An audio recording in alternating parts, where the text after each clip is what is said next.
Good evening and welcome to Flat Earth United Kingdom.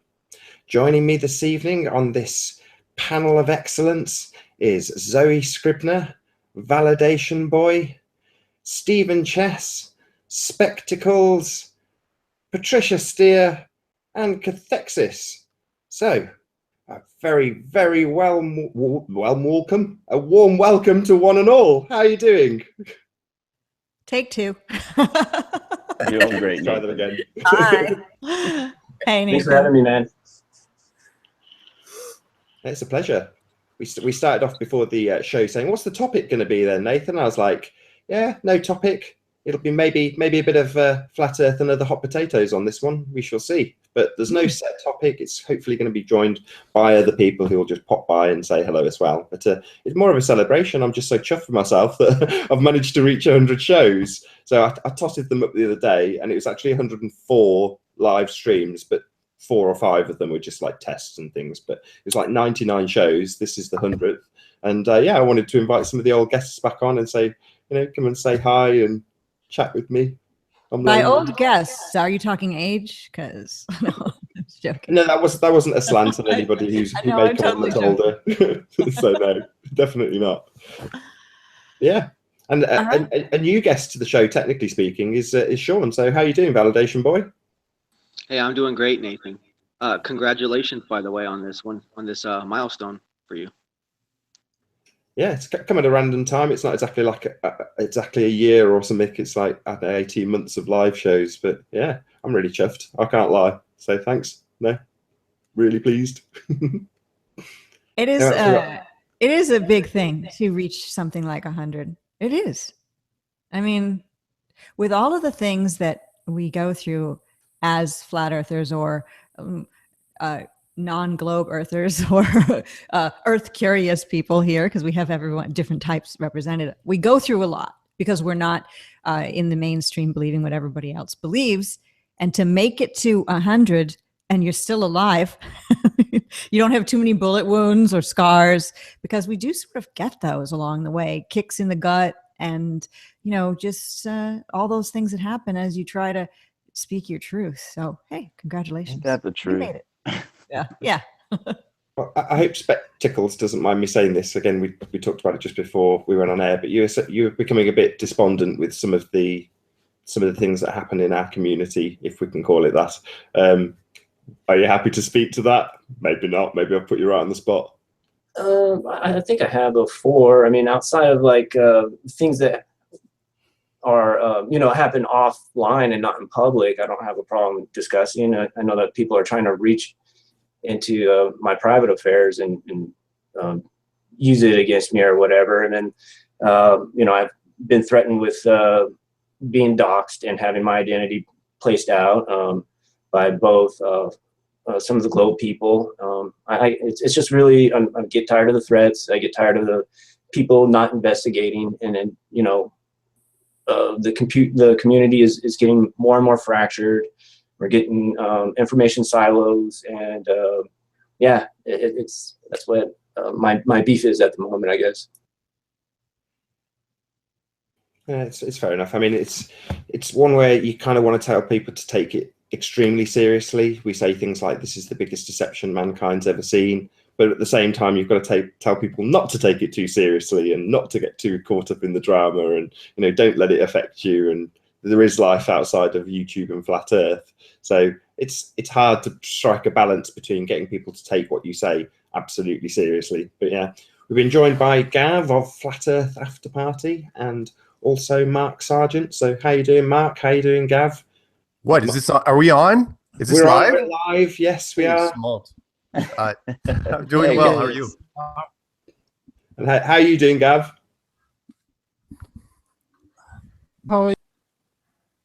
Oh, I think we heard fine. Doing fine. Oh, good, because it sounded like he got cut off. That is a stunning icon that Gav's got there, and it's mesmerizing me. I don't know if the audience is able to see that. Nah, they can't. It's we only get it on the internal Hangout. It's just a static thing when I put it on Gav, unfortunately. But yeah, we've got this like flashing icon from Gav. It's pretty trippy. It looks like does anyone remember the Spirograph toy? They still make it. where you use a pen and I don't believe it. I just don't believe that the things you can do with a spirograph. Exactly. You and I would remember, Mark. Yeah. It's Yes. a hoax, Mark. It's a hoax. It's a real thing. Spirograph's a hoax. Look up the spirograph. It's a toy, but it's really a fun thing. It's you get one now and play with it and enjoy drawing. It's fun. Spirograph, Looks like Light Bright. Gav's icon. Oh, I used to love Light Bright. Fine. Used to love that one. Yeah. The toys of our youth. Hey. Sorry. Am I coming through okay, or is it choppy? Beautiful. You're good now. Yeah. Awesome. Yeah, I said I'm doing good, mate. Thanks. How are you? Excellent. How's things on Discord?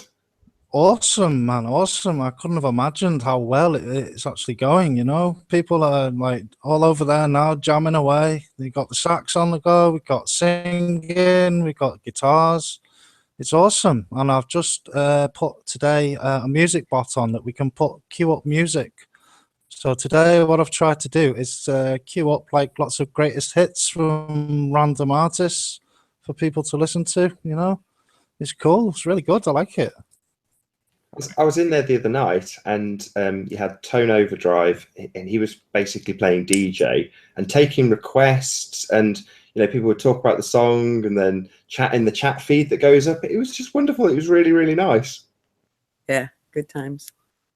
Yeah, it's awesome, and anybody's welcome over there. You know, I'd like to see everybody there, if possible. You know, if anybody has time, come over, say hi.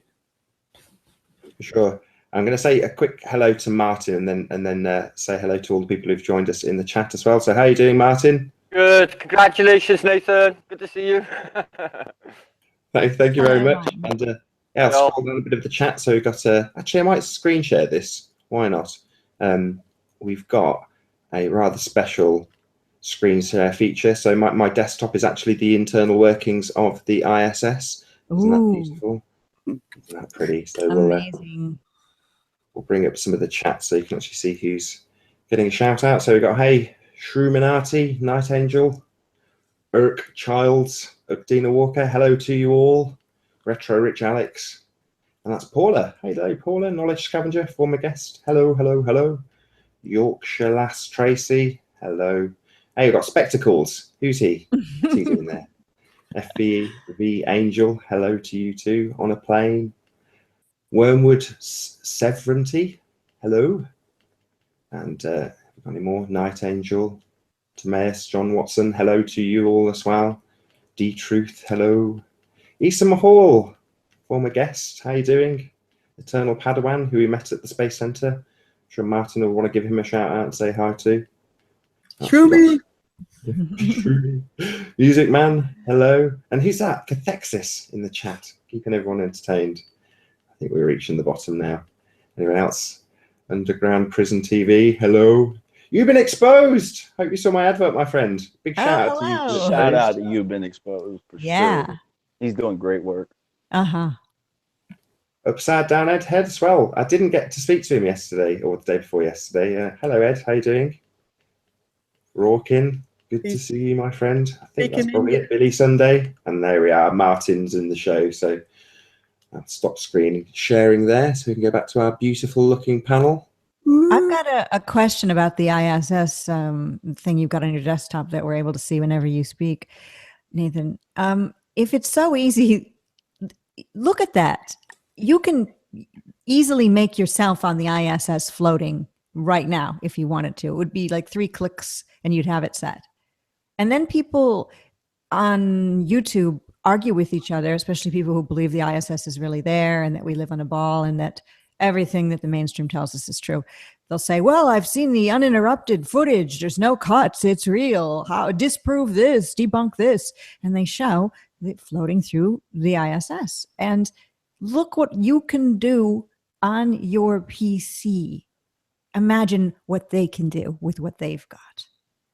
I mean, I see what you're saying, but I see it as being sorely lacking. I mean, the story I tell is that I wanted that.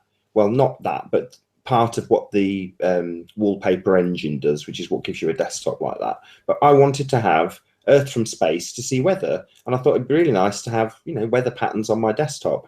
And it's akin to Mark Sargent's story for his networks. I mean, you may as well tell that story here, Mark. So. Oh, where I was looking for iconic Earth pictures back in 2000 on the internet. Oh yeah, yeah. I thought I had done something wrong. I was running Boolean strings on the search engine, looking for just anything Earth from space. I wanted different globe pictures, and I just kept getting rows and rows and rows of exactly the same image. It was just different resolutions and slightly different tinting, but it was just all the Apollo 17 image, and I thought I was missing something. It was right in front of my face 15, 17 years ago, and I couldn't see it. And so I just thought, well, NASA apparently sucks at internet distribution for their data, and I just moved on to something else. But yeah. It's funny that none of us noticed this. None of us. No. Was it Learn of the Jesuit Order that did the really screamy YouTube video? There are no pictures of Earth from space. Yeah. Yeah, and then he pulled down his channel for whatever reason, deleted every video, pulled the whole thing down, said that he was wrong, couldn't explain why, and then put it up in a limited fashion later.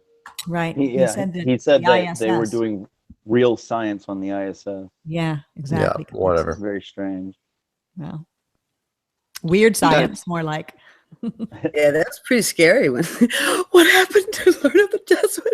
No, that's how it did freak the community out, or dysfunctional community. Yeah, there's these little moments we have. We could have a graph of the events that have happened, the big events within Flat Earth, and that would be one of them. When Learn of the Jesuit Order came out with that, and yeah, there's a couple remember others. that way back then when 5 years ago.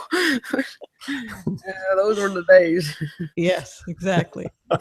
Who was the other guy that did a similar thing where he sounded like a black guy? Where is the curvature? Where? Who was that? That's Zib Ron. That's Zib Ron. Yeah. He went concave. Yeah. Right. Another moment. But what's he been doing lately? Well, he gives all the credit to his Lord and Savior, Stephen Christ. And right. I forgot about the Lord and Savior. Yeah, he became kind of a monk for Lord Stephen Christ, I think. Wow. That's a good shot, by the way, that you're sharing right there. I feel like I'm really there. That can't be faked. Seriously, I might as well quit right now. Pack it up, Mark. That's it. Cannot be faked. Pack it up, Mark. That's totally real. First person, that is. Yeah. And this is in answer to maybe people that are flat earthers saying that no one ever goes to the window and doesn't. No, Nathan, you have to go. You have to go and show everyone how cool it looks. I can't. I did that with my iPad just so I could put it right up against the screen. Because if I just do it now, you'll see all the speakers around and it'll ruin the effect. So I'll save that one for another time. I did do it. I mean, actually, I was hoping to get to that. I might as well use that as a segue because we've got Sean on. Because we had a really weird position when we were debating with Gems Panda, Jeremy, and Cognitive Dissonance, aka Tim Osman, aka Bipolar Troll, aka Endless Trolls on the internet. But they were they're in opposition because you've got one of them saying, well, I absolutely don't take NASA as proof because it's a presentation on a 2D screen. And you've got one of them saying, I absolutely do take it as proof. Every time I use the word proof, they jump down my throat and say, evidence. It's like, well, as far as I'm concerned, when they are literally presenting you with it as a ball, that can be classed as proof, for you, not for me. But that was a weird position to be in, where one of them does take it as proof and one of them doesn't. What do you reckon, Sean?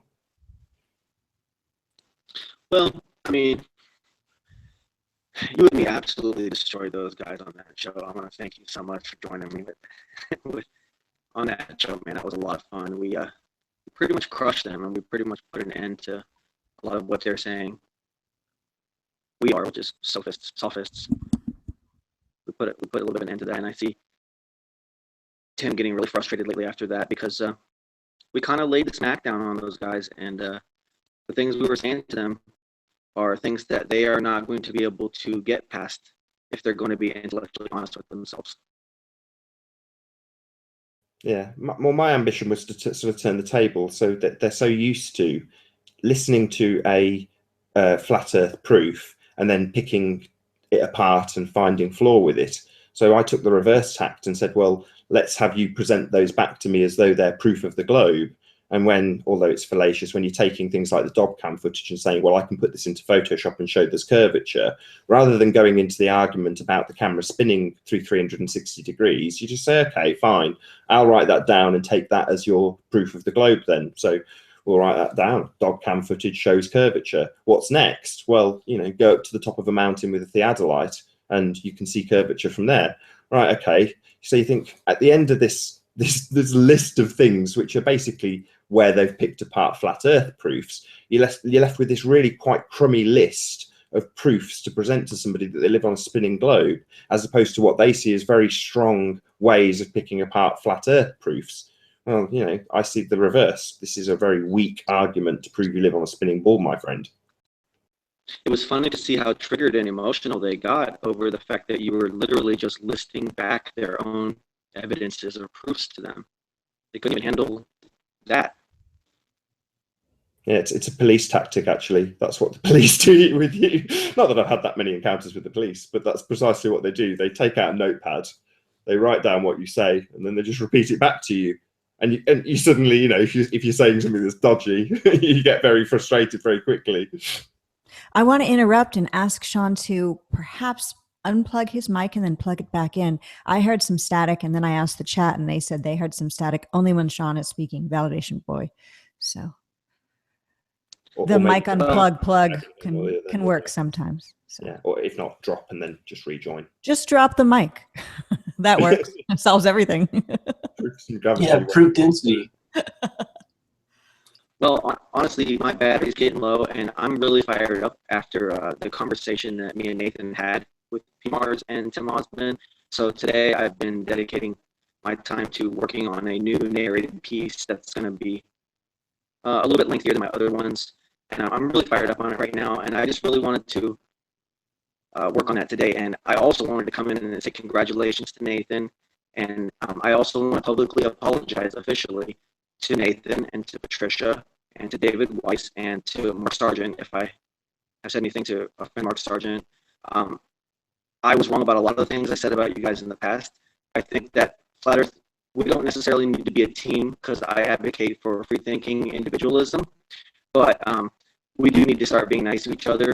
Flat Earth infighting does need to come to an end, and I really appreciate your guys' gracious attitudes towards me in my journey doing so, and I really appreciate it. Thank you, guys.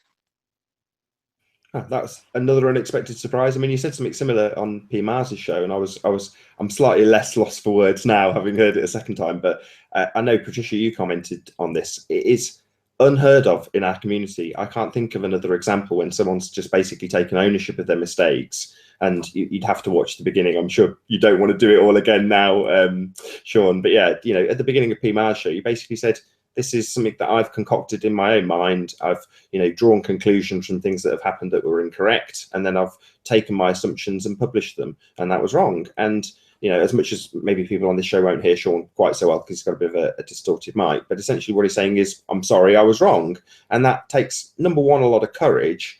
But, you know, to own your mistakes, I'm all about that. So, you know, my hat's off to you for doing that. You know, apology accepted, no hard feelings from me. You know, at the time I wasn't that fussed. I've got very thick skin. But I certainly know that Bob Nodell was very, very upset by what you did. And, you know, I hope he hears what you've said and has the same feelings as me, no hard feelings. So, you know, thanks. Wonderful. I really appreciate you having me on. I got to get back to work on this thing. I'm so fired up on doing this right now. All right. Good luck with it. I picked out from that you're doing a set piece, like an edited piece. So wonderful. Look forward to seeing that. I can't wait till that to come out. I will like and share it. Thank you, guys. It's been great to talk to all of you. I'll talk to you all in the future very soon. Thank you. Great respect. Hey, take Bye. care. Yeah, thank you very much for coming on, Validation Boy. Hopefully we'll see you again soon. See you later, bye. That's really guys. cool. Really cool. Yeah, I'm very moved, I must say. Validation Boy has received criticism for quote unquote being a potato by some people. That there's no such thing as really that technically. That it's a lot. I think we said something like that in the beginning of, you know, the slings and arrows, what you have to deal with to be searching for truth, accused of things you're not, and then, you know, sometimes there are the rare people who actually step up and say they're sorry for doing something. That's really amazing that he did it, but in a way that it's sad that he's the only one that's done it. It should be the standard of how we operate in our own families most of the time, and in friend groups. When we do something, we always say, oh, I'm sorry I did so and so, and life goes on. But within this, a lot of people say things that they know at the time aren't true, or later discover aren't true, and never retract their video, never do an apology video, never send a little message or nothing. They just let it hang out there. And then there's a lot of people who are misled about the person in question and think that they're something that they're not, or did something that they didn't do. So hats off to VB. Yeah, I don't think you can really speak to this though, Patricia. This never happens to you. No, never. Come on. You think Eric will come out someday and just be like, I'm sorry, Mark, I was mean to you. I'm sorry, Patricia. Yeah. The other day when he was on Beyond the Imaginary Curve, and he was just sitting there like a regular guy, talking with them, I heard him talking about one of my passions, veganism, and they all started talking about veganism on Beyond the Imaginary Curve without any sort of judgment, or, they weren't telling people that they're murderers if they're not vegan. They were just discussing it like adults. And I thought to myself, Eric and I, aside from some key issues, have a lot in common. And it is amazing that the stand he's taken toward me is the stand he's taken toward me. And for those who don't know, there's a couple videos that he's made and statements, tiny little nothings, of course. But we are really on the same page. I don't just mean Eric and I. Forget about me. All of us. Cathexis has different beliefs than I do on many things, and Mark and I have different beliefs in areas. All of us really do. And here we are. We all can be here at the same time, searching for truth. It's okay. It's okay. It's great, in fact. Be here and love. Exactly. I couldn't help myself. That's it. Your channel name says it all. I know, Mark, you've got a show a bit later on. What show are you going to be on? The Devil's Been Talking Radio, which doesn't sound nice pretty name. good. But You stole my it joke. could be worse. Yeah, I was It could gonna make a joke after that. So, yeah, exactly. I'm going to be on Lucifer's Hammer Radio. No, I don't. Devil's Been Talking Radio. I've got to bug out here in about maybe 10 minutes. Eric may come around. You never know. I would have lost money when I saw him on Dell's channel. I was like, what the? I have not physically seen Eric in a hangout. When was Eric in a hangout? Ever? Never. Ever? Yeah. I don't think he Never. ever has been. No. Yeah. Yeah, And- he was on Dell's show on, when was it? On Saturday? No, Yes. it wasn't That was Saturday. it. Yeah. Yeah, It was that's about great. it. That's all I've seen is just on Dell's show. Yeah. And I mean, he's before done a that- few video interviews, but I Right. cannot remember the last time he did a video hangout. If ever. He was in chats with Nick of Phuket Word a couple months ago. And I was thinking, is it really Eric? And you know how you used to be able to hover your mouse over somebody to see about the subscribers? I think you can still. Some people have said you can. I guess it depends on the equipment you're using. Anyway, yeah, there he was. And I'm like, this is the real Eric Dubay. And I'm in the chat and Eric's in the chat. Maybe there's hope. You never know. You never There's know. a lot of time between now and November. So wouldn't surprise me. Yeah. November being the FEIC 2017 Yeah, the conference. conference. I mean, honestly, with all the things that have happened this year so far, and it's only March, can anything be ruled out at this point? Yeah. Hey, speaking of the conference, boom, here comes Robbie Davidson, There you go. conference Nice. organizer. Welcome. How How's you it going? doing, Robbie Davidson? Very good. I wanted to make sure that I made it for definitely for this show, Nathan. Congratulations on 100 amazing shows. You've done some amazing things with your shows and just the diversity of the people that you brought on. So I just wanted to say a big congratulations. Great. Oh, thank you very much. I'm as chuffed as anybody. So yeah. So what's the news? I noticed you'd got a almost apology off JLB today. Yeah, it looks like it's working out pretty good. He actually said, I wish you the best success. And I guess his biggest thing was, hey, as long as you deliver, I'm all for it. So yeah, we had a really good talk. And honestly, he's been actually really great throughout the whole process. So I definitely want to thank him for just his candidness and being able to talk with him and just to be open and honest about everything. And I think it's worked out great. It was a great opportunity. Like I said, after that promotion was done in 2014, I never had a chance to reach out and find out, what did he do with the money. So it was great to find out that him and his wife were able to do some traveling in Europe, and it was a great connection to connect with the winner again after this time. So it was a great ending. Like, I even thanked John afterwards. I said, thanks. I probably wouldn't have contacted the winner and see if he could put out a video. And so it all worked out really great. Did you want to give some context to that? Because maybe the audience might not understand what we're talking about, or I will. So there was a Bitcoin car giveaway, and the winner of the car essentially released a video and explained what he'd done with the money, because he took the Bitcoin money as opposed to the car. And what all John LeBon essentially revealed was that there was a winner of the competition, and the car had been taken. You'd taken possession of the car and presumably sold it, because then you'd be out $10,000 if you didn't. So, which is perfectly reasonable. And somebody did win the competition, and that was that person. And he basically had that video put up, JLB, that is, to explain that yes, it was all perfectly legitimate. I mean, I spoke to you about this on chat Skype long before this show started.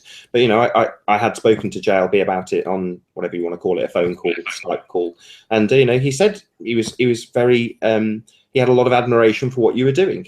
So I think maybe him wanting to find a flaw is a bit unfair, but on the other hand, all it's done is given you more credibility and exposed the conference more. So wonderful. Thank you for the publicity would be my attitude.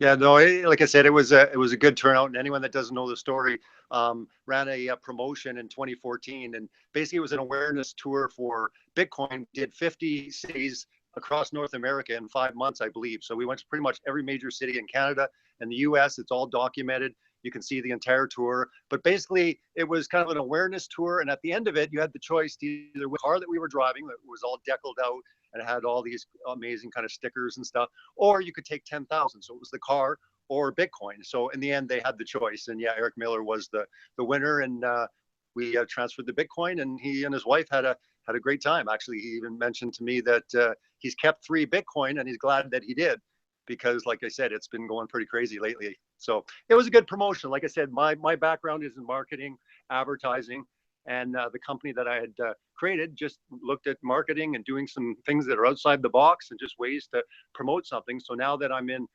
really adamant and passionate about flat Earth, I'm just deploying the same type of ideas to really, really make an impact and get this out to a larger audience, and hopefully that we can really start breaking into mainstream and really making an impact on the community as a whole.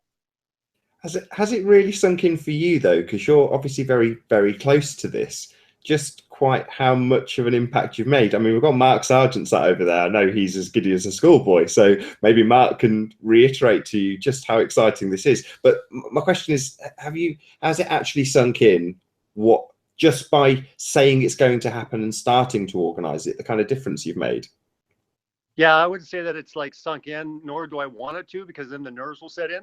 Because it's big, and then we know it's really big, and we want to make sure that we do something that is good for the reputation of the community. It's something that brings people together. It starts building bridges. It starts even, mending fences that maybe people have had in the past online, and it will just be a good opportunity. And I think that going forward, it's going to be something really special. And each year, I think it's going to be something to look forward to for a lot of people in the community. I think people are going to develop friendships that are going to last a lifetime through this conference. People are going to be able to meet. We're going to be able to understand our differences, but we can see how we all come together on this common purpose, where we're really trying to bring investigation and purpose to exposing the lies that we've been fed through science and NASA and so forth.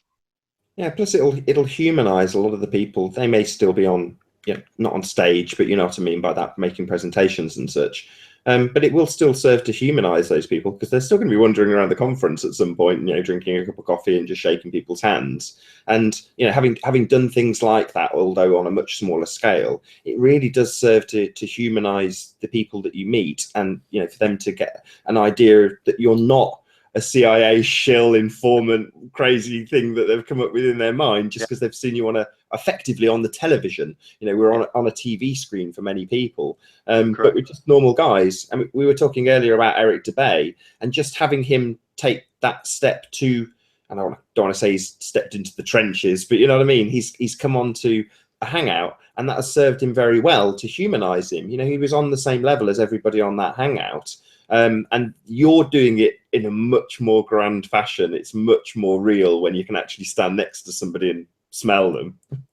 Yeah, and I think that will really help, is just seeing that we're just people, you know, we're not paid shills or government agents. When people see that, you know, people coming with their families, and I mean, it's going to be open to the media. It's going to be a family-friendly event. So again, overall, I think that it's really going to help going forward as far as just seeing the legitimacy that is bringing people of all different backgrounds, different professions. This isn't just one. You can't even peg it with one type of group. I mean, you have so many different diverse personalities, backgrounds, religions. And to me, this is something for the media and the world to wake up and say, hey, wait, there might be something going on here. We need to address this. So I think it's going to be a fantastic opportunity. Like I said, we're going to be working with the press for press releases, and we've got some really great surprises planned, and we're still working on stuff, logistics, and hopefully in a few weeks we're going to be able to release more information. And just, we want to make sure that the community knows up front what's going on, you know, what's happening. So that's really important to us. So we're just making sure that we've got all our ducks in a row before we can start, you know, releasing more information. But yeah, we're really super excited about it. It's going to be an amazing time. And Robbie, you were, you know, speaking of Eric Dubay, and we were speaking of Eric Dubay too. He said that he's not going to be able to go this year, but he's all for what you're doing. So there's another Eric Dubay kind of mixing and mingling with the real people. I mean, you know, because he's this person that we don't see with others. And for him to say that he gives his thumbs up to this event is really great, because he's got many followers who don't mix and mingle with us because of that fear of the shell and the CIA. And so it's just him saying that is a big, big win for the truth-seeking community.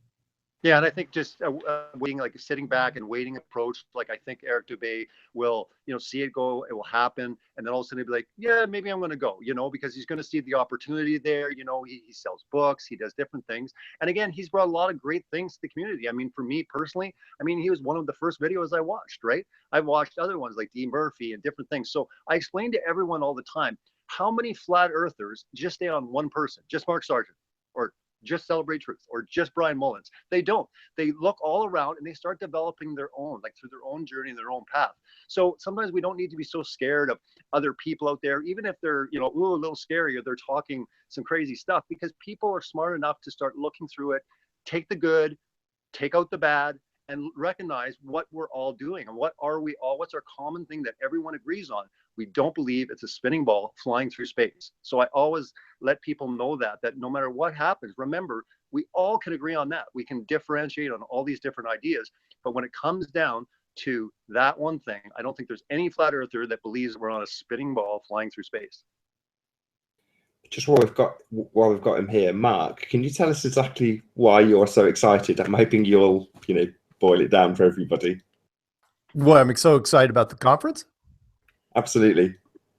Oh, it's because it's the wonderful critical mass moment which we've all been waiting for. It is the final culmination of I mean, honestly, we probably should have done this last year, but I'm so happy that Robbie's doing it, because I couldn't think of a better guy to do it, because he's got so much energy and enthusiasm. But bringing everybody together in one place and sharing ideas, and the big thing is, people that have emailed me and called me so far about this, is that they're just so happy. I think the main reason people are going is because they can finally be in a room full of other, you know, like-minded people. They can finally be accepted. It's like, oh yeah, my family, my mother doesn't talk to me, my sister doesn't talk to me. They've alienated friends, and this is the exact opposite of that. This will be cathartic for people to show up at this thing, and the energy will be palpable. It's gonna be fantastic. I encourage everybody to go, even the people that are on the fence. It'd be great just to see. You want to know what it's about. You want to know why this thing is generating the type of traction that it is. Go to this thing, and you know, even the scientific community. You want to know where you went wrong? Go.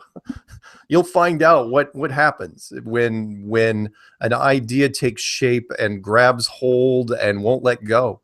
I could not be more excited about this thing. Again, a line full of astronomers with guns could not keep me from going to this thing, even if I wasn't speaking at it. It's the adrenaline as well. The people who are there, it's different now. I mean, there's 150 people watching right now, but it doesn't feel that way. It's just me in my lounge. It doesn't feel like there's 150 people watching. Whereas when you're there and there's 10 people actually sat in front of you looking at you as you speak, and you crack a joke and they don't laugh, it's a totally different feeling. So everyone's going to be on top form. Everyone's going to be really, well genned up on what they're going to say, and possibly having said it 20 or 30 times that hour, they'll have their rhetoric right down. So, you'll get a condensed version of what everyone's about in person. Let me mention this before I go, because unfortunately I do have an interview I got to run to, which is the thing I'm looking forward to even more than well, I shouldn't say that. It's probably equal. I'm looking forward to meeting everybody that I've had emails and correspondence with, and of course all the faces here that are going to be attending, and people that I've watched videos on. It's going to be fantastic. But I'm also I so hope that the media comes and are pleasantly surprised by this. Meaning, any media that shows up, it's a pretty safe bet that they're going to think it's a sideshow in a circus. That people are going to be in costume, and there's going to be tin hats and alien people walking around. It's going to be super weird. They're going to treat it like, oh, it's going to be the bizarre version of Comic-Con, which it will not be. It's going to be the exact opposite of that. They're going to be I would imagine media coming in there and they're going, wait, who do we interview? There's nobody looks really weird here. With the exception of maybe people protesting on the sidewalks outside. Whoever, from whatever science institution, I don't think there's going to, everybody is really, it's a fairly normal cross-section of people that just believe the same thing. And I can't wait to see how the media tries to respond to this. Kind of like the media firestorm that's been happening over the last couple of weeks, where they don't know how to deal with it. They just don't. But now that more and more people are talking about it, it's just fueling itself. Anyway, I got to run. Real pleasure. Thank you very much for being Thank you. Hey, but congrats. 100 episodes. That snuck up on me. I didn't know you had done 100 of these things already. Yeah, it's because it's all different stuff. It's like, a dozen sun trackings and maybe 25 mechanics of the fourth wall and Earth UK. So it's not like I've got #1 of one show and then a #99 like Patricia's done 147, is it now? Yeah, something like that. I don't remember, but yeah. Yeah, I don't remember. I don't remember what the number is, but yeah, you do so many videos, Nathan, consistently, which is really, really a good thing.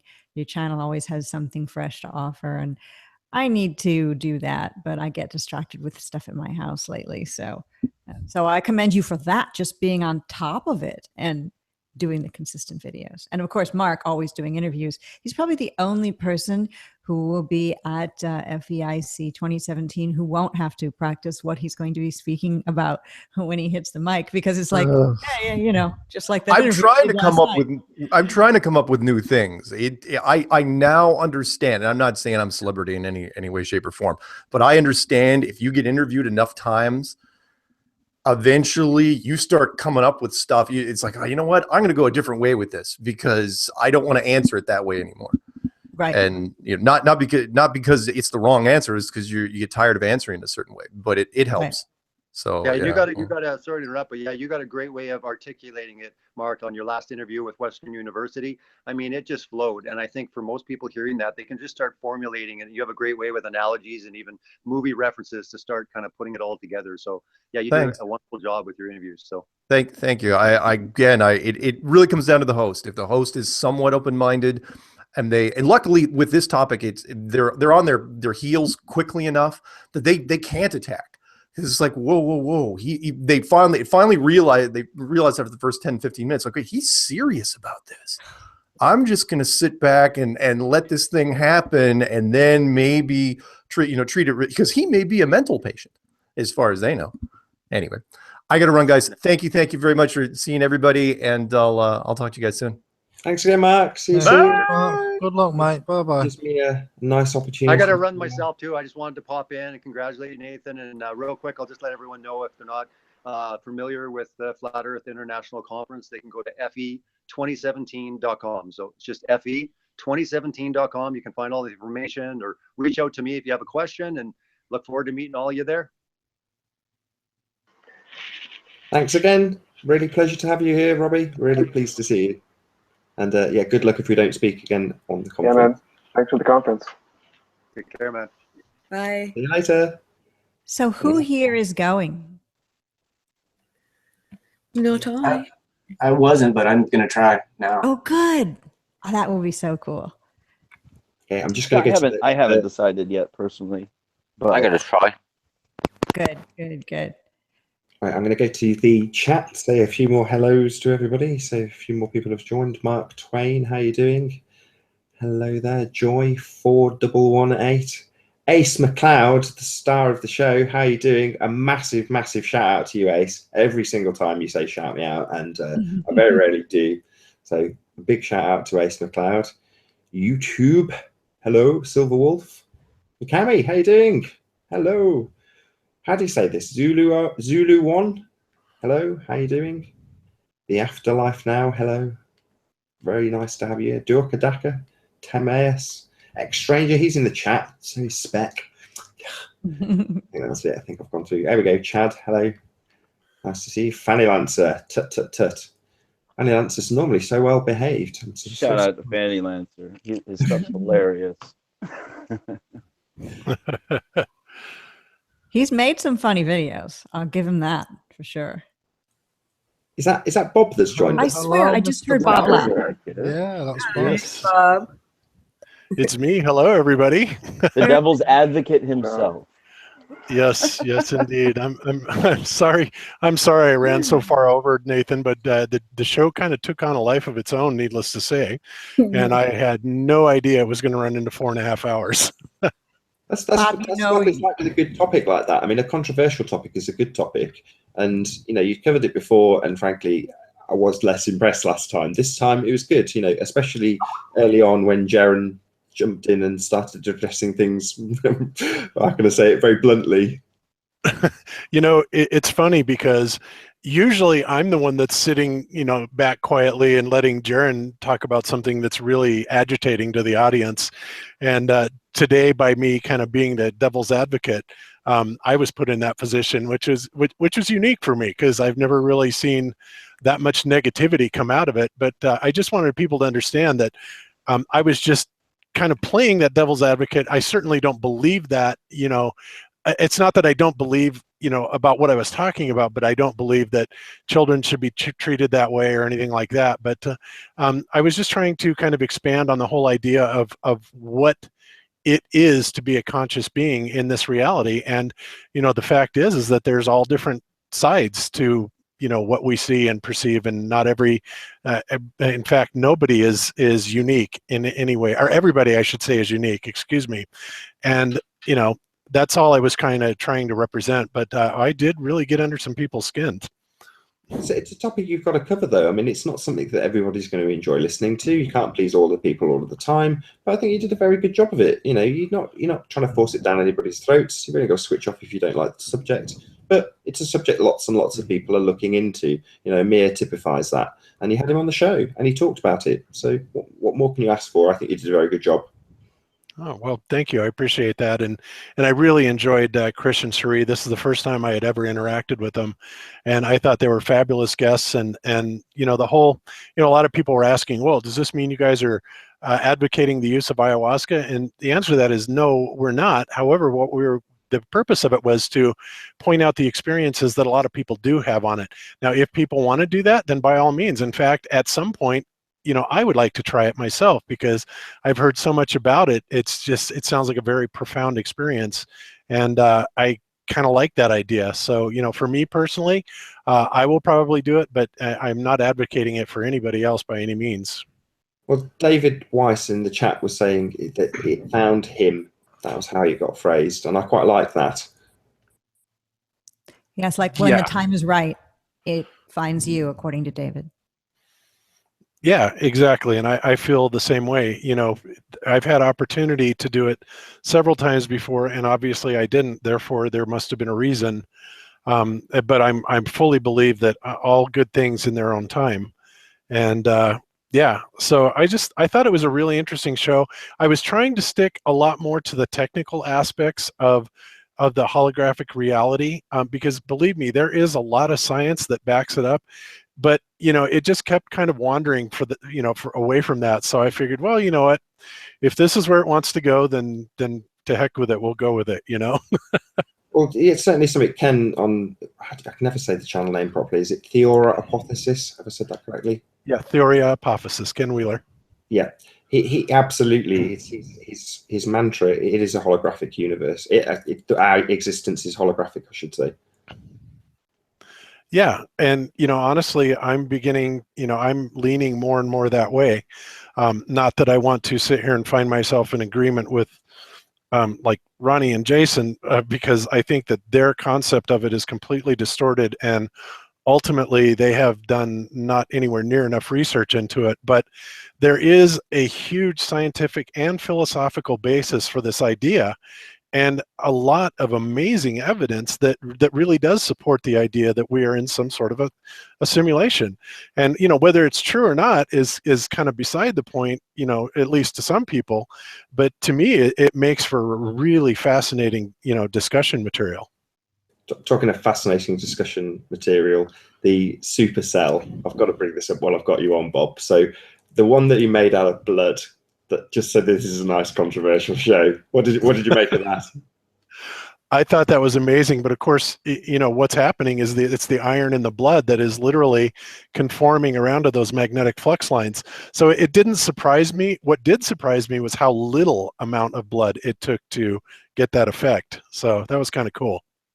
Just so people know what we're talking about, so Ken basically took a drop of blood, spread it between two cells, and illuminated with LED lights so that he could show magnetic fields. And if we ignore the one with blood for a moment, although this absolutely showed in that as well, you have a depth. I mean, he said it was less than a micron thick when he's using the very low viscosity ferrofluid that is unique to him. It's of his own design, I think. But when he's using that, it's less than a micron thick, and it's showing, I mean, to my eyes, some of them look like they've got 6 inches, 7 inches of holographic depth in terms of what you're actually seeing. And it's not like it's a representation. That is actually the magnetic field that he's showing.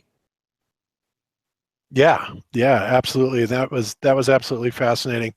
But it's kind of like where we've been going on Globebusters, trying to show that everything generates an electromagnetic field. It surrounds us, it permeates us, it's everywhere. And to not include that into any model that we're working on, to me, seems a little crazy. So yeah, I love Ken's work. I think he is a genius beyond belief.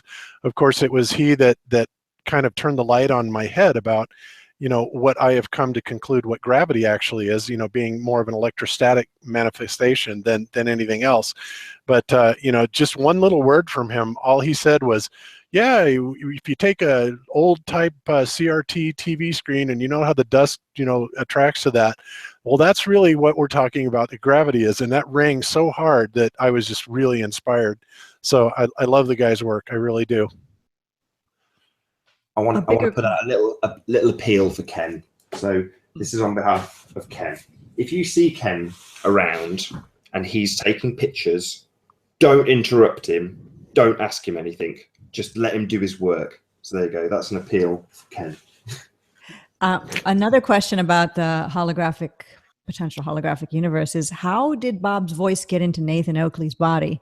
Because we see whenever you speak, Bob, Nathan's icon comes up. It's very puzzling. Oh, are you serious? Well, I am a channel manager, but I'm signed in as me. I have no idea how that happened. No, I got the same. Yeah, Martin Leakey's got the same too. Yeah, I may as well give it a brief explanation to this. I may as well stop sharing. So I don't know how long probably 8 or 9 months ago, before we did the very first sun tracking, Bob and his son Jaren, so not Jaren of Jarenism, very kindly sat down with myself and Antonio Subrat to help us devised one of our channels to actually be capable of having other host managers. Fortunately for Antonio, we couldn't get it to work with his channel, so we couldn't actually let anybody run his channel as a channel manager, but mine could, with a lot of help from Jaren. So he sat for a number of, well, maybe not a number of hours, but quite a long time, with like matrix code going at my screen, with him doing it on, you know, telling me what to do, giving me codes to run, and it was breathtaking. I mean, I was truly in awe of what Jaren did. But at the end of it, I managed to have a channel that was capable of actually, you know, letting other people come on. So as a byproduct, it meant that people like Martin and people like Bob could actually come in. But when they do, they come in as me. So I'm sure it's the same on Globebusters. If you see more than one Globebusters icon, it just means Jaren and Bob have both signed in as Globebusters. Well, Bob signed in as Nathan Oakley. It's a bit weird because it's actually me with my photo. Yeah. But yeah, it's not me. It's definitely Bob. Definitely. Yeah, it's me. And I had, you know, because I'm still on the same computer that I did the show with. So I guess for whatever reason, my computer said, oh, this is a Nathan Oakley hangout. So you're going to be Nathan Oakley today. Oh, fair enough. It is my 100th show. I've had almost too much praise so far. So to have extra Nathan Oakleys on is very appropriate. Very cool. So yeah, it looks like we've got a good panel on today, and yeah, congratulations on your 100th show. We're this is your 100th live hangout. Is that what it is? Because I know you've done more than that on the videos. Yeah, I've done a couple more. I mean, it's before this show, it was 99 actual shows, and then there was, I think, 104 actual live streams when I totted them up. So I thought it was like just 100 live streams, but it's actually a bit better than that. I've done 100 actual, what you could call, shows. So this is my 100th show. Beautiful. Well, congratulations. That's awesome. And we're getting there too. And I know Patricia's up there as well. Yeah, exactly. It's well, fun. She's way past it, actually. You're like 170 something, right? I don't know what my number is. I don't know why it's slipping my mind right now, but I've been slacking for the past couple of months. Just Aren't you at like over 150? Yeah, shows? something like that. Yeah, I've just been sort of busy, so haven't been doing it. But, you know, it's really hard to, for all of us, when you're counting how many shows you've done, because like Nathan was saying, you do on your channel, you do a certain type of a show, like a sun tracking show, for example, that Nathan originated. And then do you count all those as individual shows or just one show? Do you put it with all the others? What about the shows when it's just you? What about the ones when it's, you know, you Nathan with your wife and your daughter? Is that a show? So in a way, it's really hard to keep track of the number you've done. So. Yeah, I won't lie. I was pleased when it was over 100 because I thought, now there's no argument now, no matter which way you dice it. I've definitely done 100. Martin's done 350 posts. I guess that's the way you'd put it, would be posts. Yeah. So about 70 on my secondary channel, so it's about 400.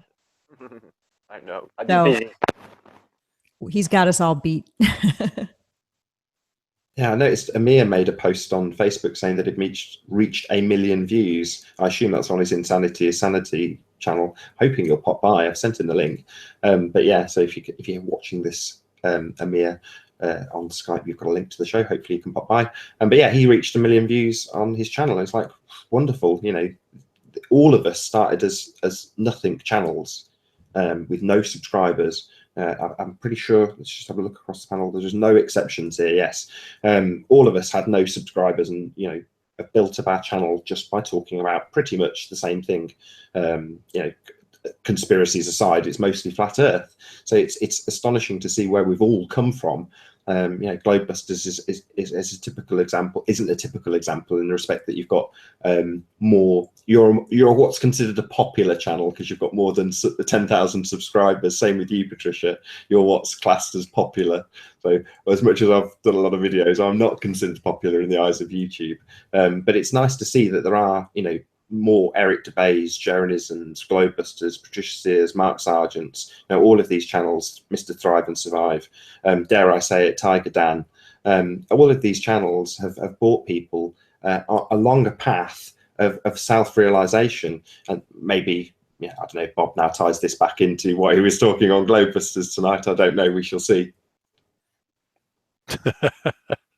Okay, no, I think that, you know, that subject, we, you know, we talked it out. We could definitely talk more about it, but it was a unique experience for me. Let's put it that way, because I have never been in Jaren's position where, you know, people were, you know, kind of ridiculing what I was saying, and almost, I guess I was doing a really good job of being a devil's advocate, because I actually, for whatever reason, had people believing that I was literally advocating that.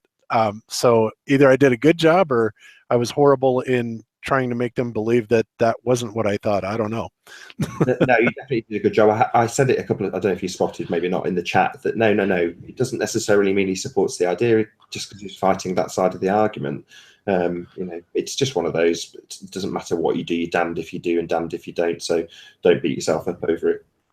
Yeah, no, I'm not, because I know that I'm a good person. I try to be a good person, and I certainly, you know, want to respect other people, and I want them to respect me. You know, I think it's a very mutual thing.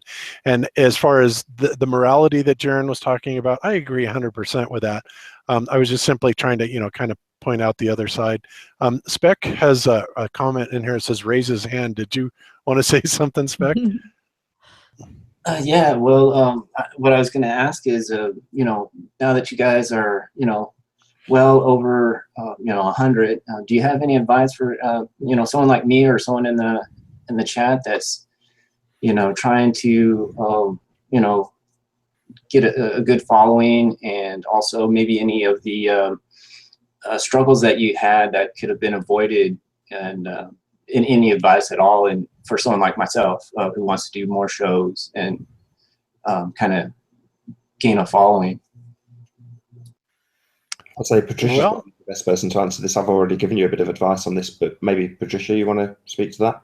Well, I think that people want, and I'm not saying I always do this. Like I said, I've been slacking for the past several months, but that's just personal, moving home, getting a new home situated, and soon, eventually, I'll get back on get back on the wagon of making many videos. Lots of videos, different content, consistency in the amount of videos that you make. Maybe 1 to 2 a week if you can manage it, more if you can, not just for the sake of doing videos. I mean, make sure you are really actually thrilled and excited about what you're going to be presenting first. But that sort of thing is what people want. Just think of a channel you really love. Forget Flat Earth. Think of something else that you like on YouTube. When that person you subscribe to or that you watch comes out with a new video, when you are excited, like, oh, there's a new video from so-and-so, that excitement feeling, you want to have the audience that you'd like to have feel about a new Spectacles video. So that only comes from having been consistently in their face with things that they like. So when you come out with something new and they get the alert that you're doing something live or a new video is up, that they get that little thrill that we all get when our favorites come out with a new video. Yep, well said. And also, I think from my perspective on it, and I've never really had any other game plan, you know, from day one of Globebusters, other than to come on and talk about what I am passionate about. I think that is a key ingredient. If I was sitting here trying to talk about, you know, stuff like Pizzagate or whatever, I mean, yeah, that's news, but it's not really my bag. I don't really like to talk about stuff like that. My passion lies in understanding the nature of consciousness. I like science. You know, I love electronics, obviously. I love the idea of the flat Earth and all the proofs that can be, you know, brought forward for it. So again, for me, it boils down to talking about the things that I am interested in and I am passionate about. And I think that when you do that and you're passionate about it, it really comes across to your audience. And they get it, you know, because they sense your passion. So don't ever, you know, try and cover things that you're kind of blasé about, because I think that's probably one of the quickest ways to failure that you can, you know, do to yourself. But if you keep it, you know, where your heart is and where your passion is, that you really can't go wrong. So that's my take. Very, very good. Yes, thank you. I appreciate it. or failing that, you can just rip Patricia Steer off, and that's what I did. Funny. Yeah, stay away from those trolls. Stay away from Just- the troll types. Just do a video game videos, failing Yeah. all of the rest. You know, that seems to be popular. Or reaction time or something. Exactly. I don't think your outfits are as nice, Nathan.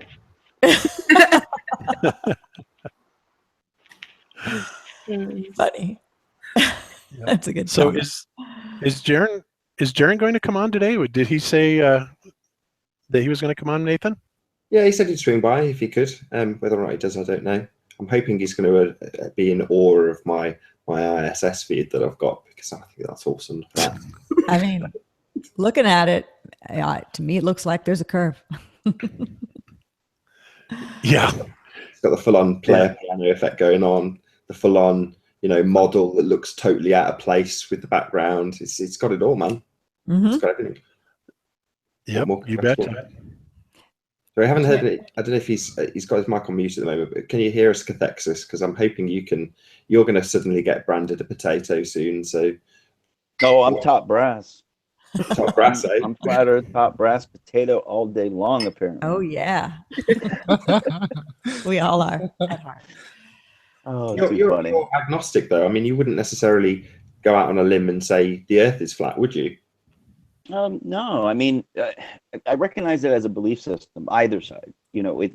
We can't, past our convergence point, you can't really prove without thousands of dollars worth of equipment and several people to help you do it. And so, they believe the Earth is a globe, and flat earthers have now pulled up the belief system, reevaluated it. So there's a preponderance of evidence here that will lead me to believe that the Earth is flat. But the key word there is still believe, which is fine. But right now I'm in a weird agnostic position with everything in life, where I've decided to kind of pull all my paradigms up, reevaluate it, and say, okay, well, what's really true in the matter? The ground's telling us it's flat, but the sky is telling us it's a globe. And that's a very weird, rational, irrational situation that we're in. But I still argue for it all day long. I love the idea. It opens up so many doors, and it put me on a brilliant path over the past 2 years. Yeah, I guess I don't understand how you think that the sky is showing us a globe, because I was about to honestly, say the same thing. Yeah, when I look at the sky, and I've said this many times, and I look at the motion of the stars, what I see and what is photographed is not what I would expect from a globe model, from being on a globe. In fact, when you do the time-lapse star trail photography, it looks to me like those are perfect circles no matter what latitude they're taken from. And that doesn't make any sense to me, because it should be elongated. And also, as we saw recently in a demonstration, those star trails should also cross each other, from a certain perspective at some point. And even if we can't do a full 24-hour, time lapse of it, we should still see the equidistance of those star trails, coming down, to a point where they're actually going to converge. So. Yeah, I agree with all that. What I meant is superficially concerning like the Southern Star Trails, what looking at the equator, I'm really just going off of what the Globers say, essentially. Yeah.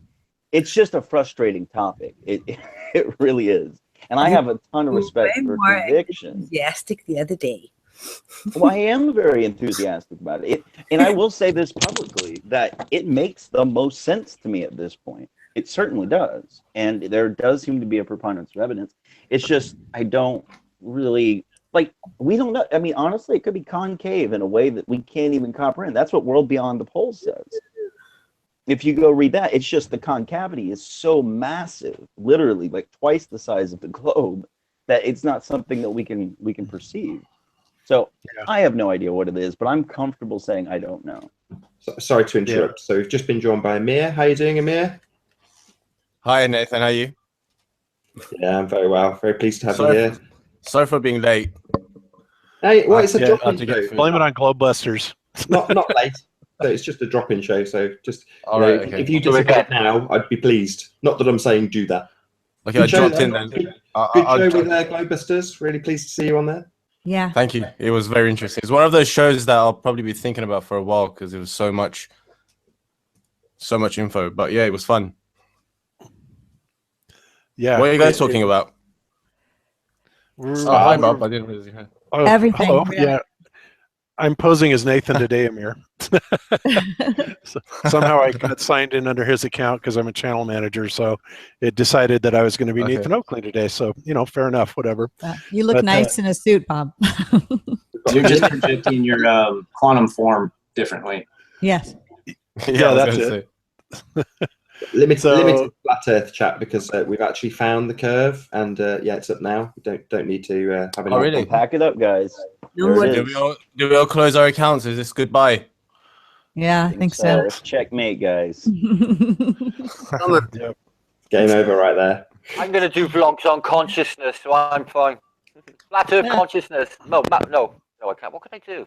I'll think of a name. Well, you could be Consciousness Britain.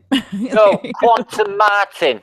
I'll do vlogs on like popular. I'll just do a revamp on Michael Talbot's Holographic Universe, mixed with universe theory in between. Yeah. That's a great book. By the way. I kill it, Bob. I kill it. I'm well versed on it. That's awesome, Martin. I really love that Michael Talbot's The Holographic Universe. I read that so many years ago, and unfortunately, he died. I read it when it came out, and when he died, I thought it was because of his appearance on that show, Thinking Aloud with Jeffrey Mishcliffe. Did you ever catch that? It was a sort of they had everyone on there, Terence McKenna, you name them, all of the the great thinkers. I never saw that. It's on YouTube. Thinking Aloud. Every single one of them. They got everyone on there from Childlike to when he was on there. I felt it was he just opened his mouth too much. I thought about his print. Got a bit of a loose connection, I think, Martin. I don't know if your mic's loose. Yeah, you're cutting in and out quite a bit, Martin. But so yeah, I really enjoyed his work, and it's unfortunate I guess he died a few years after that. And but he had some really amazing stuff. Another book by Michael Talbot that I really liked, and I mentioned it on the show today, is called Mysticism and the New Physics. Yeah, I got it. That is a fabulous book, don't you think? Yeah, I know, mind blowing. Everything he does is just, honest to God, that book changed my life. It did. I was just thinking about things differently after that. It's what got me into quantum mechanics, was that book. Trying to make sense of what he was saying about hypnosis and, the malleability of reality. I wanted the answers. That book is what triggered it. Yep. So answer me a question then, Martin. Do you believe or do you think that we may be in a holographic reality? I'm really, really intrigued with the idea, but I see dangers in it because not so much a holographic. That's just a way of explaining it. But if people mix that with simulation theory, which I find is a danger, because if people can dehumanize or desensitize themselves to think this is a simulation, aka it won't matter if I kill that person over there. There's a danger with that. So I don't want the two mixed up. Holographic theory is a completely different thing. Yes, I think it could be. That was kind of Jaren's position too, and honestly, I don't really make a distinction between the two. I think that the holographic universe kind of implies a simulation, but the question really becomes then, what is the simulation, and is it something that is brought about by a consensus, or is it a strictly unique and individual thing that each of us are experiencing? So again, we could talk about this for hours, I'm sure. I think it's an external causation for sure, definitely. Something else is happening external. Can we get Amir's take on it though? Because sure. Yeah. What do I think? What was the question? Well, we were just talking about simulation and yeah, do you think it might be a simulation? I know you've kind of come out and said that, but yeah, I mean, elaborate.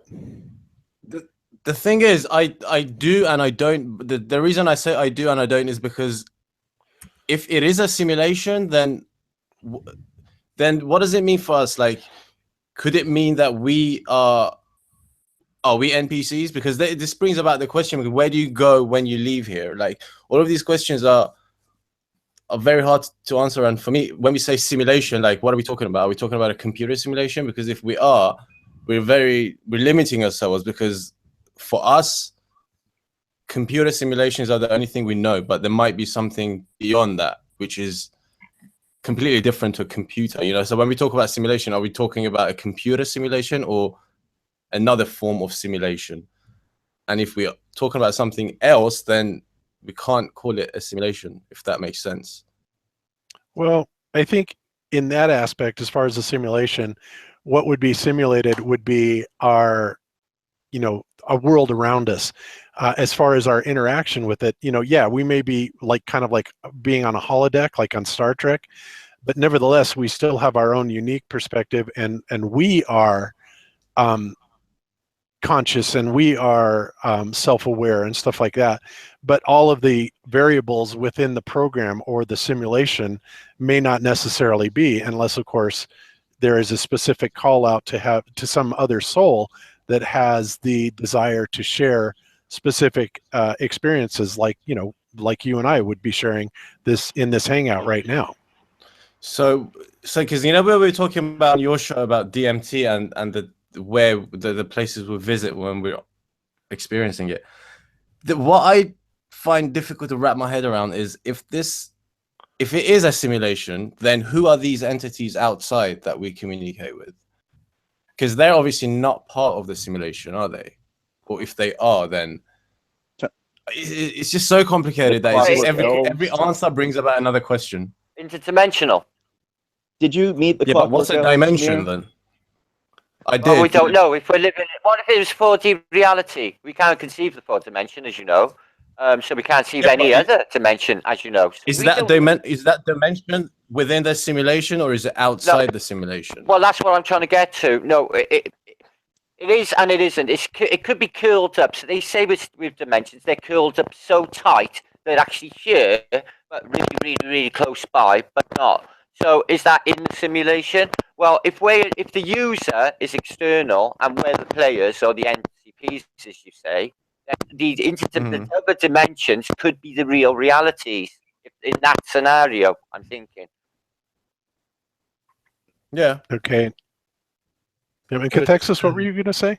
Can I just define for the audience what an NPC is, though, because people might hear this abbreviation and not actually know. So non-player character. Yeah. Right, non-player character. So people who you interact with on a daily basis that have no real, or don't have a soul, if you like, and they are just there as part of the program to fill voids that aren't useful in the theory. So crossing now we're getting into cars. solipsism, though, a little bit.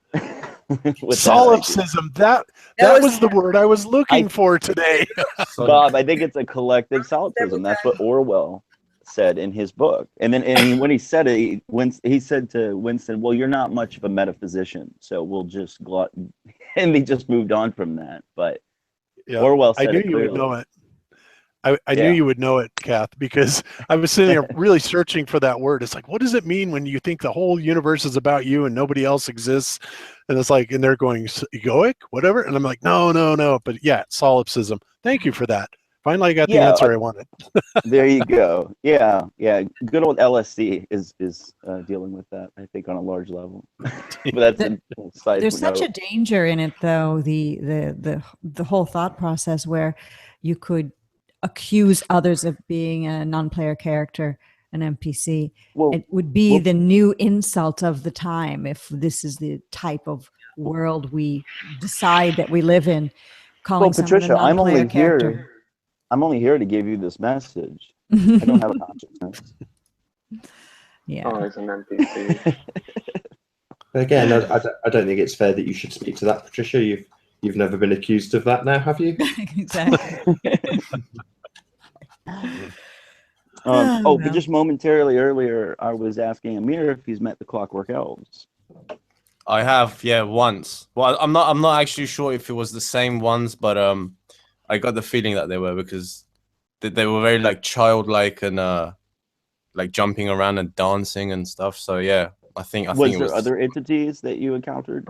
Because I've heard of a set of 3 different types usually in DMT experience. I've met this female entity, and the dancing elves, but nothing else.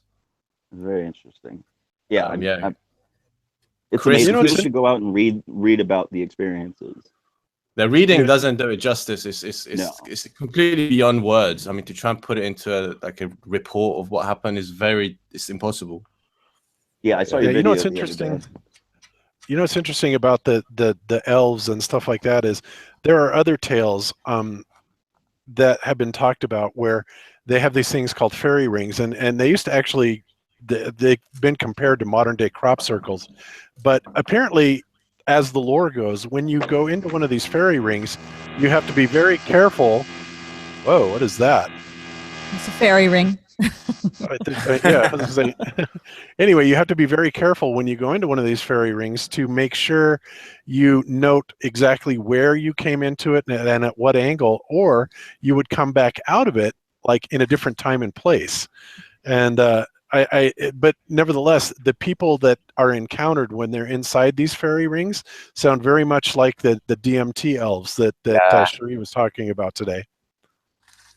Yeah, very interesting. And a lot of the alien abductions that people report. I was just going to say, all of these things, they're very similar. I think Dr. Rick Strossman said it in his book as well. He touched on it. That the out-of-body experiences are very similar. Have you seen David Wilcock's book, The Synchronicity Key, when he talks about these fairy circles and people going missing in them? No. Yep, I have it. In fact, I heard him lecture on that. I have it too. Yeah, well, that case happens in Wales. And Mr. Evans, a police officer, was arrested and accused of murder because the friend he went walking with, heard these fairies, went into the circle, disappeared. A couple of days later, people could hear, like from afar, this guy's voice. They went out there and they literally, it was like like the film The Poltergeist, when they went in and pulled him out of the fairy circle. And this is well documented, you know.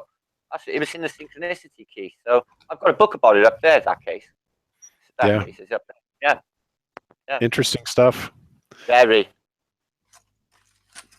I thought you would have read that, Bob. Oh, yeah. Well, I followed David Wilcock for years. I've met him several times. Been to a ton of his conferences. Wow. And, you know, What and is so, your yeah. opinion now with of him, Brian?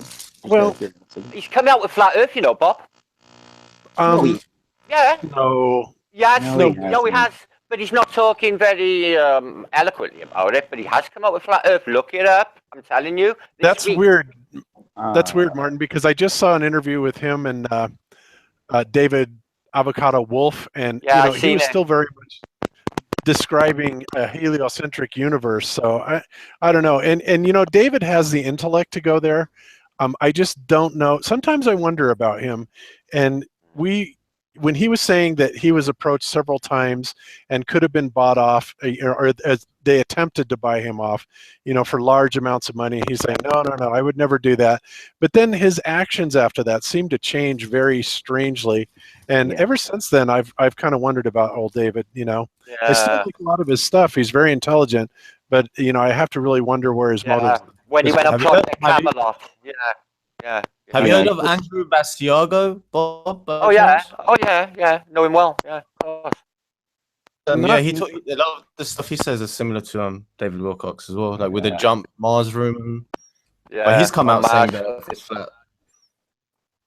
Yeah, I mean, I would. Has he? My favorite. He said that the Mars jump room works better on the flat Earth than it would on a heliocentric model. Oh, it's quite interesting. Yeah, cool. Yeah, my faith would be totally restored in David Wilcock if he came out as a flat earther, because the guy is a brain. He is absolutely brilliant. And, you know, I've been following him ever since his Ascension 2000 website, which was long before Divine Cosmos. Yeah, I mean. And, you know, oh man, he had just the most mind-blowing stuff. Have you got the Lord of Three series that he's got? Because that's what he basically turns him onto the way he is, apparently. You mean the Law of One? The Law of One series. I've got it. You can have it if you want. Yeah. You've got some problems with your microphone there, Martin, because it's really crackly and stuff. Yeah. But yeah, I mean, the Law of One series I found fascinating. Of course, a lot of people say, "Oh, that's channeled totally evil and whatnot." But I mean, there's some really incredible wisdom in there. And what was remarkable about it is when Carla Ruckert channeled that information.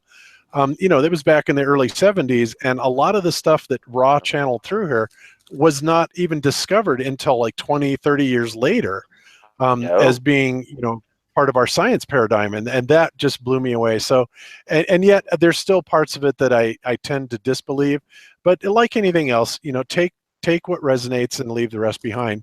But I do believe that the Law of One series was absolutely remarkable. It took me months. But you have to have a dictionary when you're reading it. I know. I did have a dictionary when I read it. I did. No, I knew- hear that. I knew her bodyguard, and he said at the time he never saw anything about her that led him to believe that she was faking any of the channeling. Oh. So. Yeah, and I don't think she was. I mean, they have. And if you look at the Law of One series, there's actually 5 books. But you know, if you look at the very first book, they show her, and she's, you know, very devout Christian and all this stuff, and they show all the pictures, and they described in detail exactly how they set it up. Things had to be perfectly resonant, you know, for this, you know, channel to come through. And again, you know, like I said, a lot of people don't believe in that, but I find it remarkable, a lot of things about channels that they do. For one, they never stutter. They never or ah or anything like that. They are absolutely concise. When you listen to people like Bashar or Ramtha or whatever, they are absolutely spot on all the time. They never have any like human characteristic of faltering in their speech at all. And I find that remarkable. And they have also done a lot of, let's see, they've done a lot of physiological tests on people that are channeling, and literally their body takes on a whole nother persona. So I mean, it's interesting to look at that scientifically and say, what is going on there? A lot of people will say, well, it's just faked. I don't believe it's faked. I don't know if it's a quote unquote demon possession or whatever you want to call it, but I do believe that there is another personality that is taking control of that channel with consent. But you know, some of the wisdom and information that comes out of these people is just jaw-dropping. It's amazing. Yeah, Bob, did you see Bashar address Flat Earth? No, I didn't. Did he? Someone asked it at a conference, I'd say about 8-9 months ago. It's on YouTube. And he laughed and he said, "Oh, what silly children," essentially, and then went off to explain like the heliocentric model in depth and whatnot, and just completely dismissed it. That's unfortunate. It is. Of course, it may also have something to do with, you know, what's defined as the law of free will, and he may have thought that he was violating that, because there are certain things that, you know, the channelers or the channeled cannot say, because it would violate a law of free will in our direct belief system. Okay. I'd like to see Abraham Hicks respond to it. I've heard an Abraham Hicks video before where somebody kind of asked about the shape of Earth. And I know that DITRH has attended many Abraham Hicks seminars, and Me too. has said he would ask if he went to another one when he gets a chance to go to the chair. And weirdly enough, he always gets picked to go to the chair. So. Yeah, I'm just going to say a quick thank you. Gather's very courteous. He said he's going to drop out just so somebody else have his spotted in case there's anybody trying to join. So if you can hear us, Gav, thank you very much for joining. Can you give us another quick plug for Discord? Discord plug? What sort of plug? Yeah, everybody get your asses over to Discord. You know, there's plenty of room. We'd love to see all of you there. You know, I've got to do it. I've been lax. I am going to do it. Yeah. Yep. It's a very good platform. It's very interesting. Last night was the sweetest night ever, Gav will tell you. Gav? It's awesome, man. It's Zoe, just awesome. The way everybody just comes together, you know. I mean, there's no limit on the amount of people that we can have in the voice channels. And we've had close to 30 people in there. And it's been sweet, you know. Nobody talks over each other, no drama, no nothing. It's just, awesome. You know, it's really nice and friendly. And can they? Or the trolls can get in, yeah. After when we made the server, really? about 2 hours, maybe 3 hours after, somebody had actually made a Reddit post with the link to the Discord server, and we got attacked, mate. Yeah, we got attacked, and we must have banned at least 50 to 75 people, maybe. Oh wow! Yeah, man. And what the first day? Day one. Yeah, it was incredible. But anyway, Nathan, good luck with your show, the rest of your show, mate. I'm going to drop. I'll pass Isa the link. And thanks for having me. It's nice to kind of talk to you all a little bit, you know. I don't say much. Yeah, I haven't said. Bye, guys. See you later. Thanks, everyone. Bye-bye. Bye, Gav. Bye, Gav. And I misspoke. I don't know how I got caught up in it. I was thinking about channeling. Ramtha, that is the entity whose bodyguard I knew, not the other Jay-Z person. Knight. Yes, Jay-Z Knight. I knew Jay-Z Knight's bodyguard. So yeah. Yeah, I actually did the Ramtha course a long time ago, which was it's a lot of fun, and my sister absolutely loves Ramtha, and like any other channel material, again, you know, take what resonates, leave the rest behind. There were some things that I found about Ramtha that did not resonate as much as the raw material did, and you know, conversely, you know, a lot of the stuff that Bashar says resonates very heavily with me as well. But I'm kind of disappointed to hear him kind of laugh off the idea of flat Earth. That's a bummer. Yeah, but his whole the entity he channels claims that it's from a planet in another solar system. So I think if he did admit to it, that I don't know how. Yeah, I think channeling is just it's just how us would accessing he information. explain? Yeah, people would get so angry with him. You know, I'm not gonna do bullshit. Yeah. Yeah, but I think that the good that he does outweighs it. So, I mean, I suppose you could kind of say the ends justify the means, you know, for him to say, well, I'm from another planet, because a lot of people are open to that kind of contact, right? Extraterrestrial, wow, from some other planet in a galaxy far, far away. More so than, hey, guess what? The Earth is flat, and I'm really from just on the other side of the ice wall. Of course, if he came out and said that straight up, people would be walking out in droves, right? You mean like in Back to the Future? Sorry. I was going to say that's why I like what's his name in South Africa, the Michael Tellinger.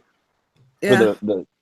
For him to come out after writing those books about ancient aliens, he's got 2 books under his belt on this subject, and for him to come out and say this, he's actually backed down though. I don't know if you know that. He said that he's not going to talk about it anymore in public because humanity is not ready for this truth.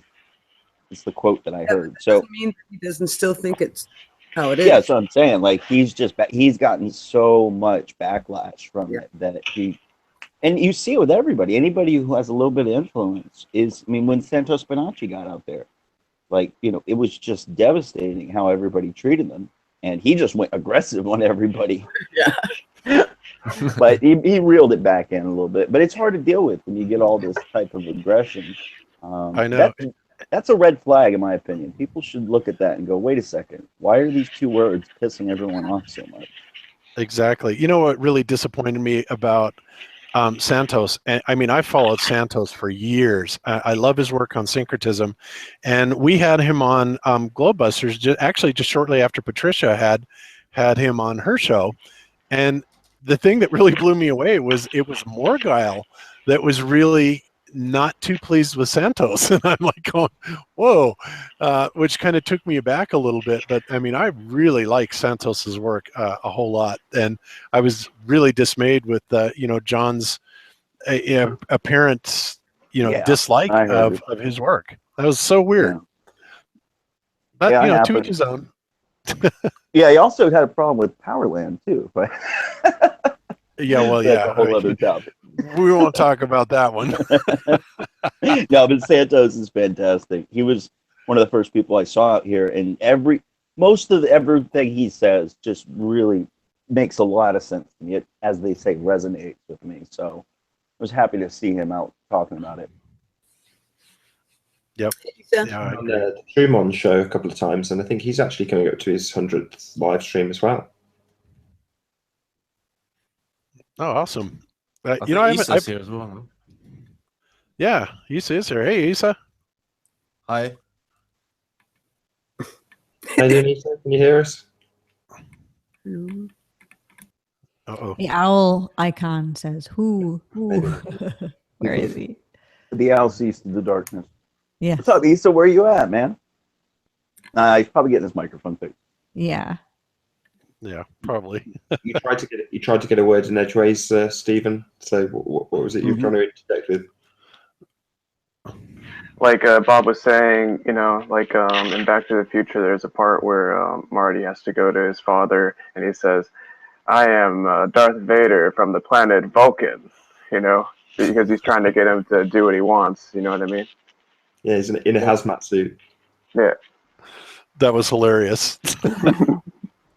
Yeah, his weapon is to put a 1980s style Sony Walkman onto his victim and press play on some death metal.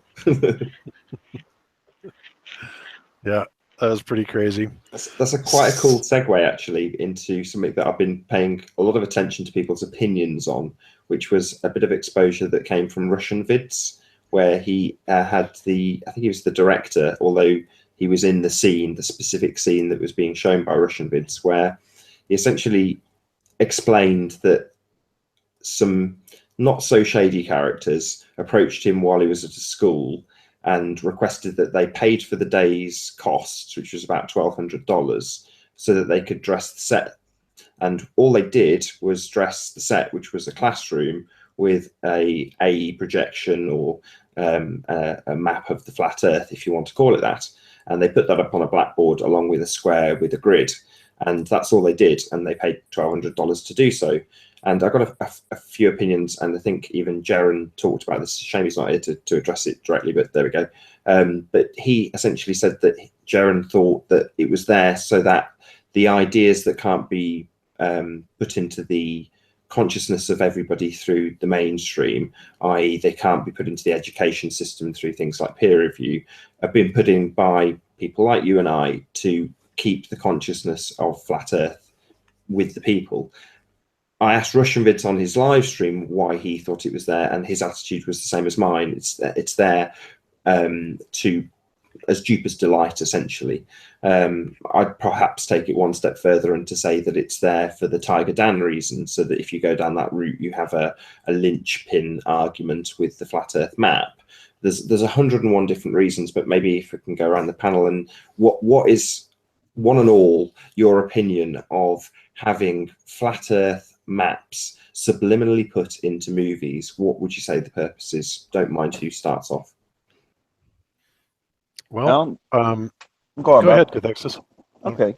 Yeah, I think that it's you might as well say revelation of the method in some way. You know, they're putting out this information in some regard to, or as I've heard it called, conspiracy candy. You know, people pick up on this stuff, and the duper's delight thing makes a lot of sense to me. We know that this is the way they behave and they act. It was a very strange thing to hear that those people paid $1,200 to do that for them, to just put that one map there. And who are these people anyways? That's another question. Yes. But yeah, very strange situation if that's the way it went down. But I think I agree with you most. Kind of a duper's delight type situation. And then slowly maybe trying to get it into the public consciousness. Yeah. Maybe. Well, oh, go ahead, Patricia. Well, I mean, you know that we always say we're under a narcissistic control grid, the powers that should not be. I know many things about narcissists, but one thing that they can do is do things so they can say, look what I've done. Look how I've been able to control you. So it is that's what you're kind of saying, Cathexis, the duper's delight, in a way. Just doing something to watch us jump. And by us, I mean all truth seekers, to watch our reaction and to be very pleased that they have so much power. They can cause us to act certain ways and go over this way and go over that way. That could be one of the reasons. That could be. You know, one of the things that I think about it, and maybe I'm just being ridiculous in thinking this, but there is clearly, you know, secret societies that are out to kind of discount us for their own good, for their own gain and their own benefit. So kind of dissing humanity, you know, for what benefits them. And maybe it's just me, but I can't help but think, that somewhere in there, there's also some white knights that are also fighting for humanity, you know, to be able to get through this darkness. And I think those are the people possibly that were the two guys that showed up on that film set, you know, that says, you know, we'll pay this $1,200 to put this message in there, because they are fully aware of the same kind of magic that the dark elite are practicing, and they are using that very same type of magic, you know, whether it's sigil or however you want to look at it, archetypes or whatever, and Lesser they're putting magic.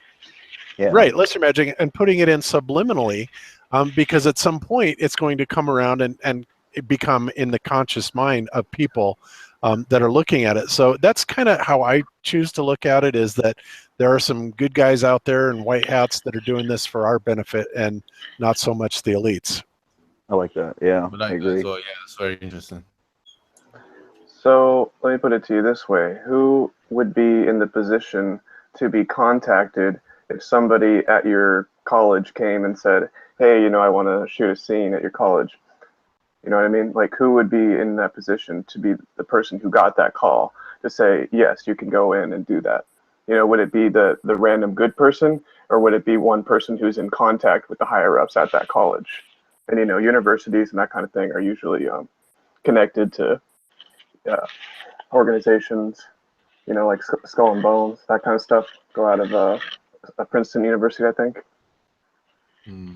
That's And true. you know, another thing I was gonna say is, if we think about it this way, when we look at the news, for example, the only reason we as a collective believe the news is real is because we've all decided amongst ourselves that the news is fact, whereas we know now that it's not, right? So if we look at movies the same way, we've all just decided that movies are not real, but to them, maybe they're putting these movies out knowing that they're putting out information we are meant to take in as real, but we're just dismissing it because we've decided it's not real. Does that make sense? Yeah, Russian Vids For some actually reason, says truth in the movies lies in the news. Right. Which I actually tend to agree with, because there's so many themes and archetypes and whatnot that is presented through movies that are true. Yeah, but it's their truth, isn't it? So it's, you know, if you look at space, it's their truth. I mean, Well, yeah, but look at, hey, what's up, everybody? I can finally get a mic. Yo, Nathan, congratulations on the 100th episode. Very What's up, pleased to have you family? here. Thank you, brother. Thank you so much for the link, guys.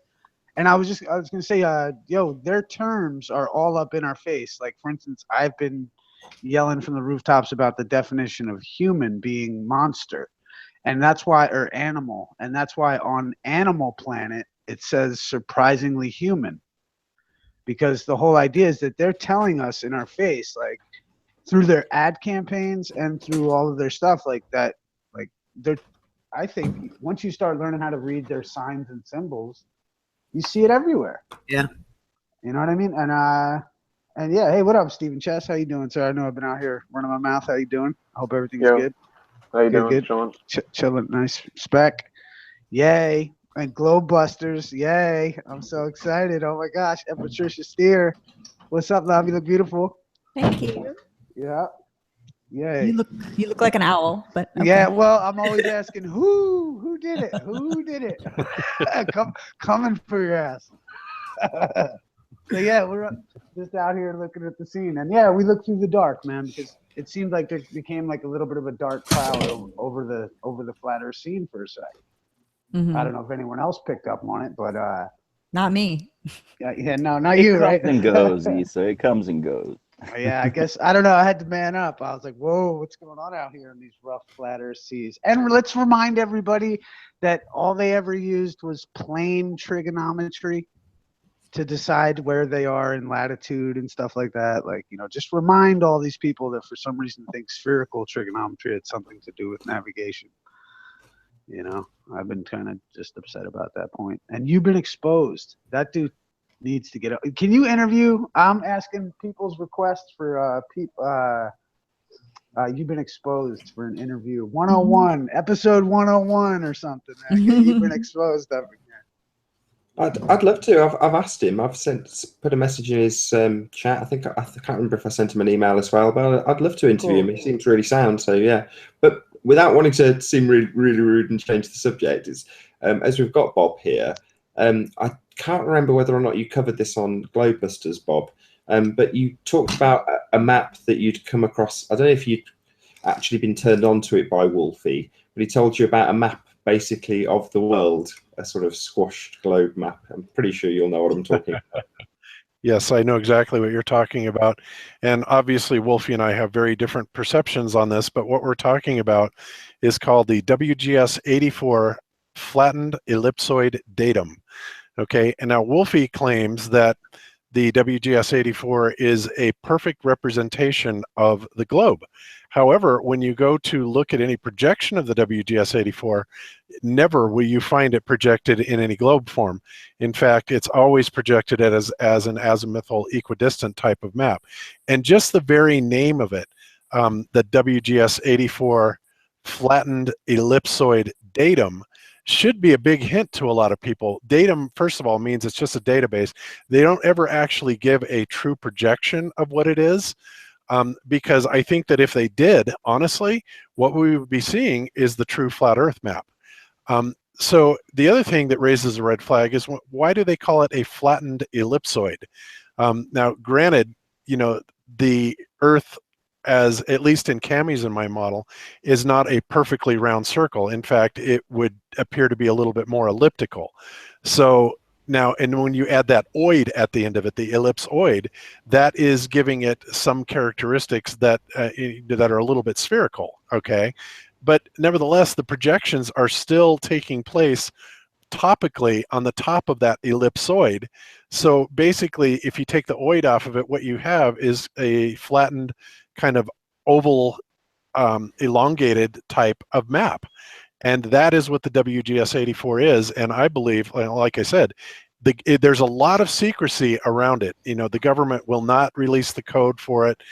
It's only to be used as a reference datum.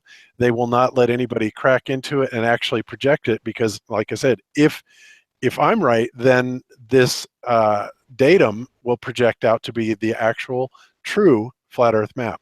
So that's kind of my take. This is what they divvy out to people in the Navy. I mean, Martin and I talked about this on a show way back when, in terms of what he would be given when he was out in the Merchant Navy. And I'm sure I talked about it with Jeff Stewart as well. And if you were to piece together the information that they get, which is admittedly updated quite regularly, but were you to be privy to all of that information to cover what they cover in the shipping lanes, you'd essentially have a flat Earth map. Yeah, I totally agree.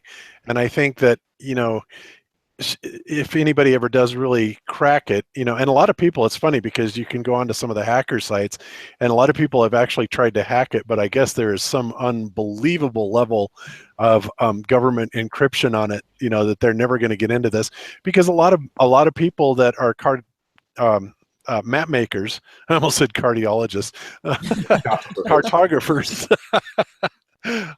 would really like to see what that pans out to be. And, you know, there's this really bizarre level of security around it. And it's like, you have to ask yourself, why? If it's just a projection of the globe, then what's the big secret, right? So just the fact that it's so heavily guarded should raise a lot of red flags. That's what it's about, though, for me, because when I know you've talked about this with Jaron on Globebusters, but those are the real secrets. You know, the things that you find hidden in plain sight. It's all well and good us talking about subliminal maps hidden in plain sight. Those are the real secrets, and we can't get hold of them. Well, I did some research into this about a year ago. The WGS-84, it's the datum that they use with the current, as you said, the flattening ellipsoid. It's called a geoid. So what they do is they take planar surveying, which planar surveyors treat the Earth as flat by a 10 by 10 mile square. They take the triangulations of every single planar surveying who were working on this project, and they stitch it together over what they call the geoid. There's a regular geoid, there's a quasi-geoid, there's the flattening ellipsoid geoid, and several other ones that are, and it's actually a quite controversial topic. When you look into it, you'll find lectures in between different geodesists who are going back and forth as to what geoid to use. None of them look like a spherical Earth. There's one that looks like a damn potato. Like, it's absolutely ridiculous when you start looking into it, because geodesy is not what people think. Like, you'll hear people say, oh, well, geodesy proves a globe Earth. Well, no, geodesy is applied mathematics. It is advanced trigonometry. And it really is advanced. When you look into it, it blew my mind, because what they're doing is, like I said, stitching together planar surveying triangulation into this model, this geoid model. And the best one that works is the flattening ellipsoid, and that's what they've used for the WGS 84. From what I understand, the only people who can get access to it are surveyors, geodetic surveyors. I know Jesse Kozlowski has access to it himself. So maybe reach out to him. But it's a curious thing. It really is, because it's just planar surveying stitched together. Yep. I don't know. It sounds like a good place for a deception. Plain trigonometry, man. And also, hey, I was curious if I just might interject with an idea for Bob. I've kind of been ridiculed, what do you call it, for this idea of that there would be like a tree at the center of the North Pole. But if you look at a toroid, like imagine a toroid cut across, like looking at it through the side, if there's that flat plane in the middle of the toroid, that could be what we're living on. And then the stars are the extension of that, what looks like a tree, so that the stars are the leaves of the tree of life. And meteorites and all that stuff might be that they're just falling off the tree. And I was curious if you might, just something food for thought. I love watching the show, by the way, so big respect. And I'd love to see a breakdown, or maybe just you in that, mindset checking it out.